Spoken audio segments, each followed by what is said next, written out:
Hello students, welcome to class 6. This is your English teacher Shikha. I know you must be very exciting and energetic by becoming a class older. So हम भी आपके लिए कुछ लेकर आए हैं. हम आपके लिए लेकर आए हैं आपकी इंग्लिश 6 की कंप्लीट बुक वीडियो फॉर्मेट में. यस, इस वीडियोस फॉर्मेट में आपको मिलेंगी अपने इंग्लिश 6 के सारे chapters chapter wise video form में, जिसमें आपको चैप्टर की एक्सप्लेनेशन समझाई जाएगी, देन उसके जो ऑब्जेक्टिव टाइप एक्सरसाइज है वो सॉल्व कराई जाएगी. So without wasting any more time, let's get started. So this is our today's chapter and the name of the chapter is O captain my captain. So today's this chapter is basically in the form of a poem. इस chapter में हम एक poem पढ़ेंगे जिसका नाम है O captain my captain.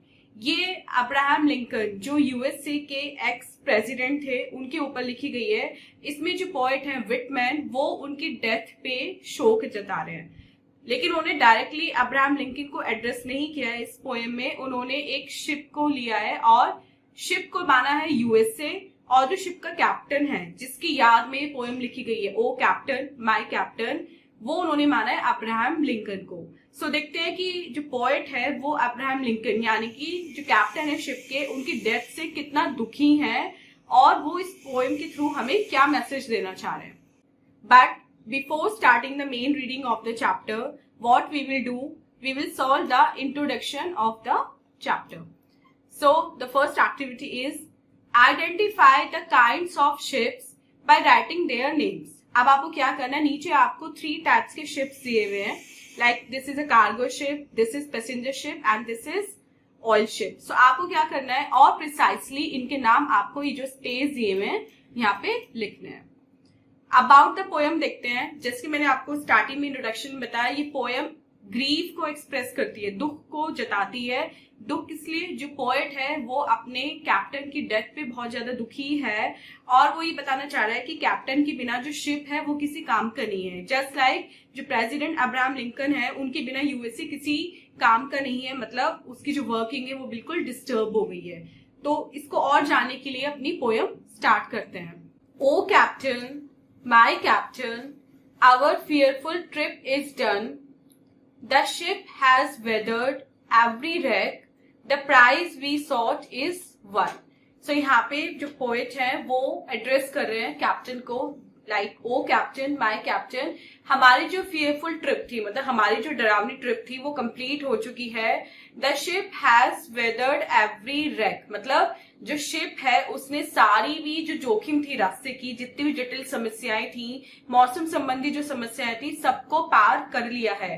The prize we sought is won, और जो हमने कीमत चुकाई थी वो हम जीत चुके हैं. The port is near, the bells I hear, the people are exulting, while follow eyes the steady keel, the vessel grim and daring, but oh hurt, hurt, hurt, oh the bleeding drops of red, where on the deck my captain lies, fallen cold and dead.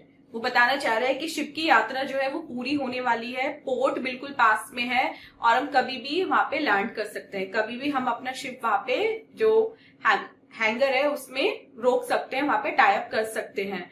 वहां पे बहुत सारे लोग खड़े हैं जो हमारे ship की वेट कर रहे थे, वो हमें देख के हाथ हिला रहे हैं, हमें वेलकम कर रहे हैं. लेकिन मेरा दिल जो है, वो 3 बार बोलते हैं, लेकिन मेरा दिल मेरा दिल मेरा दिल जो है वो दुख से भरा हुआ है. क्यों? क्योंकि जो मेरा कैप्टन है वो शिप पे लेटा है और वो कैसा है, वो बिल्कुल ठंडा हो चुका है और उसमें से बहुत ज्यादा खून बह रहा है, वो मर चुका है, मेरा कैप्टन मर चुका है. O captain my captain, rise up and hear the bells, rise up for you the flag is flung, और you the bugle trills, for you bouquets and ribbons wreaths, for you the shores are crowding, for you they call the swing mass, their eager face turning. वो कह रहा है कि captain उठो, देखो तुमसे मिलने कितने सारे लोग आए हैं, बेल्स की आवाज सुनो, जो तुम्हारे ऑनर में जो फ्लैग को होइस्ट किया गया है उसको देखो, जो पीपल तुम्हारी वेट में हाथ हिला रहे हैं, तुम्हें वेलकम कर रहे हैं, उनकी आवाज सुनो, उनका एक्साइटमेंट देखो, उनका इंथुजियाज्म देखो. उठो और देखो कि इतनी बड़ी जो यात्रा थी वो तुमने कितने आराम से पार कर ली और अब तुम लास्ट में आके मर नहीं सकते, तुम्हें जिंदा रहना है, तुम्हें उन लोगों की आशाओं पे पूरा उतरना है जो इतने दिनों से यहाँ पे खड़े, पोर्ट पे खड़े तुम्हारी वेट कर रहे हैं, तुम्हारे लिए बुके लेके आए हैं, तुम्हारे लिए मालाएं लेके आए हैं तुम्हारा वेलकम करने के लिए। सो कैप्टन तुम उठ जाओ। Here captain, dear father, this arm beneath your head, it is some dream that on the deck you have fallen cold and dead. Here captain, captain देखो मैंने तुम्हारे सर के नीचे अपना हाथ लगा लिया है तुम्हें सहारा देने के लिए, जिससे कि तुम उठ जाओ। ये तो ऐसे लग रहा है जैसे डेक, जो शिप का पार्ट होता है, कि जो डेक पे मैंने कुछ सपना देखा है कि तुम गिर गए हो, ठंडे हो चुके हो और तुम मर चुके हो। मैं चाहता हूँ कि मेरा सपना हो, ये सच ना हो, भगवान करे कि मेरा सपना ही हो कि तुम मर चुके हो। मैं नहीं चाहता कि ये कभी हकीकत बने। My captain does not answer, his lips are pale and still, my father does not feel my arm, he has no pulse nor will. मेरा जो कैप्टन है वो मेरी बात का जवाब नहीं दे रहा है, उसके जो लिप्स हैं, जो होठ हैं, वो पीले पड़ चुके हैं और बिल्कुल शांत हैं।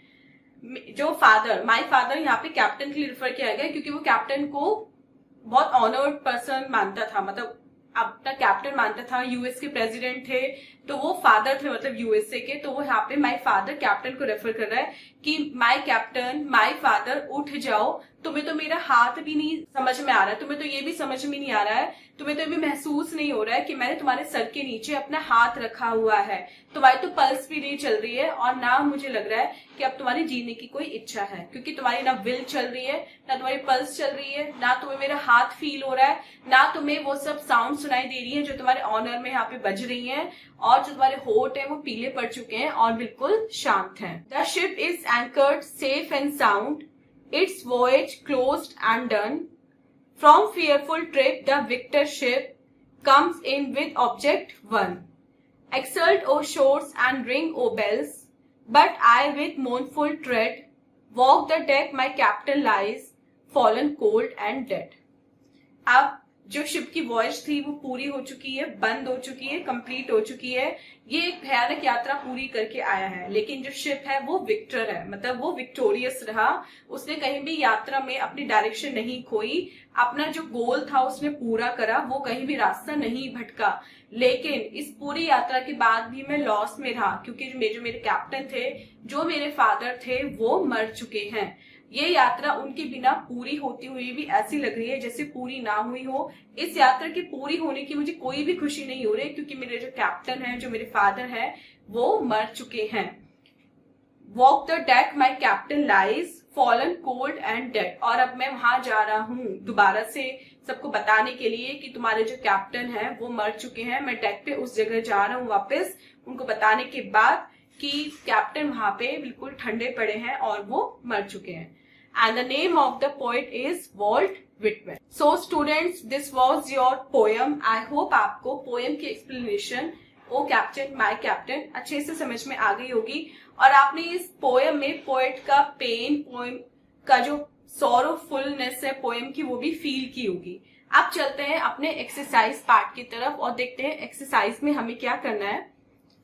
Tick the correct answer. यहाँ पे आपको कुछ मल्टीपल चॉइस क्वेश्चंस दिए गए हैं, अब आपको क्या करना है, इनको टिक करना है। First question, the speaker is addressing the captain of. जो स्पीकर है वो कैप्टन को बुला रहा है, किस चीज के कैप्टन को बुला रहा है? The speaker is addressing the captain of a ship, so option A is correct. B, the ship is returning from. Ship कहां से लौट रहा है? वॉर से, क्रूज से, डिपार्टिंग पैसेंजर से, नेवल एक्सरसाइज से। वॉर से, option A is correct. The captain does not answer the speaker because he is dead. Captain मर चुका है इसलिए वो नरेटर की या पोएट की बातों का आंसर नहीं दे रहा है। So student, this was your exercise part. I hope आपको दोनों ही चीजें अच्छे से समझ में आ गई होंगी। This was your today's video and I hope आपको इंग्लिश 6 की अपनी फर्स्ट पोएम अच्छे से क्लियर हो गई है। मिलते हैं अपनी नेक्स्ट वीडियो में इससे नेक्स्ट चैप्टर की एक्सप्लेनेशन के साथ। Till then take care, bye bye.